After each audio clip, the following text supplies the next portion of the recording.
And globally, there's been a lot of talk about recession now, primarily driven by the war in Ukraine and all the supply bottlenecks that it's created.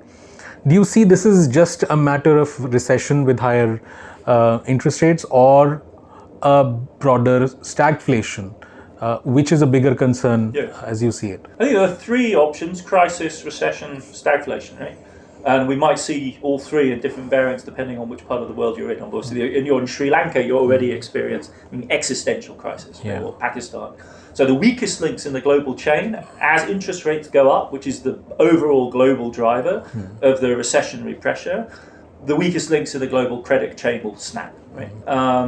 And the more defended you are, the larger your foreign currency reserves, the less your debt is in dollars, the more resilient you will be in the face of this. Because we are currently seeing the historically most widely dispersed, most comprehensive increase in interest rates we have ever in the history of the world economy. It's not the most rapid increase, that was in the late 70s and the 80s, but practically every central bank in the world, other than Japan and China, is actually raising rates. And that is exercising a squeeze, and those effects are then ramifying, right? So you get collateral effects from each individual central bank raising their rates. So the question really is, do we end up with recession or do we end up with stagflation? The difference would be that, with the stagflation, we would be saying that we get a slowdown in growth without success in countering inflation. Right. With a recession, you would expect inflation to come down pretty rapidly, because the major driver in the end of inflation will be a rise in unemployment and less steam in the economy. So that, I think, is the trade-off. In the short run, we're going to get stagflation. In the short run, what we're going to see is a dramatic slowdown in growth, and we're going to see inflation almost everywhere in the world above 5%, which is well above the average in recent decades. And so that would qualify for stagflation. When the Chinese economy slows down to 2 or 3%, and the overall growth rate of the world is down, in the 2, 3, 4% range, and we've got inflation above 5%, that will be our modern definition of stagflation. I think there is a risk of recession.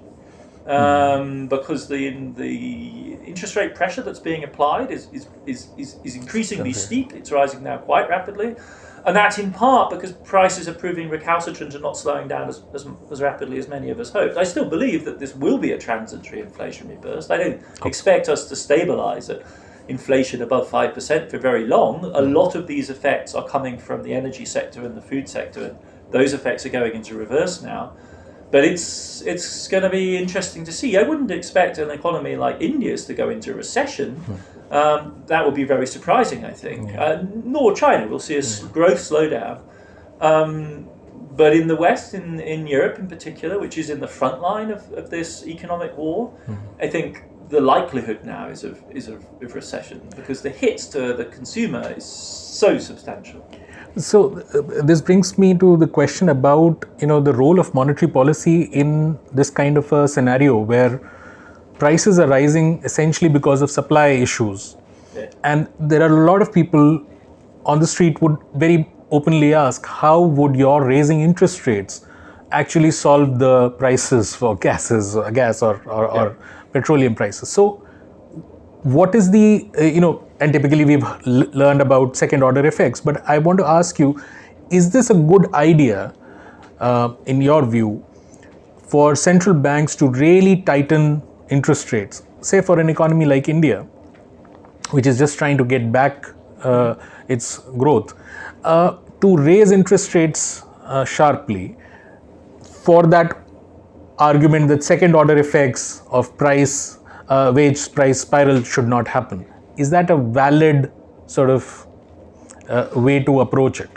In general, I think in general one should be extremely cautious on this front, right? Because wage adjustment in an inflation should be considered as the normal part of the inflationary process. Because otherwise, what you're doing is sort of shrugging your shoulders and say, well, we should have a redistribution from workers whose real incomes will fall to the producers of goods, capital in other words, who will benefit from the first round inflationary price adjustment. And that seems inequitable. It's certainly not something a central bank has any business pronouncing on. Central banks are there not to redistribute income, especially not in a regressive direction. They're there for price. The workers are losing out if you do that, because they're not able to adjust. If you're using them and their unemployment as the weapon with which to reduce inflation, you have to be very explicit about what this distributional bargain is. And it's a very tough one.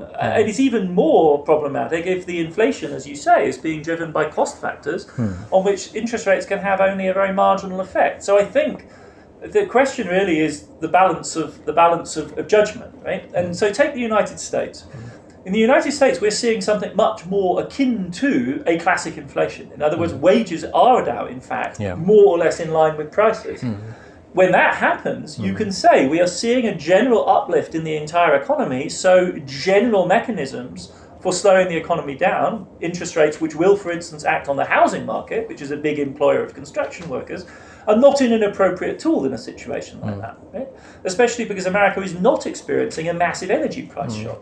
In Europe, what they've de facto decided to do is combine very modest increases in interest rates, because the interest rate is still well below the inflation rate, so we're still talking about negative interest rates de facto, with efforts to directly control the energy price. And if you had told me 12 months ago that we were going to see price controls on energy in Europe, I would have laughed at you.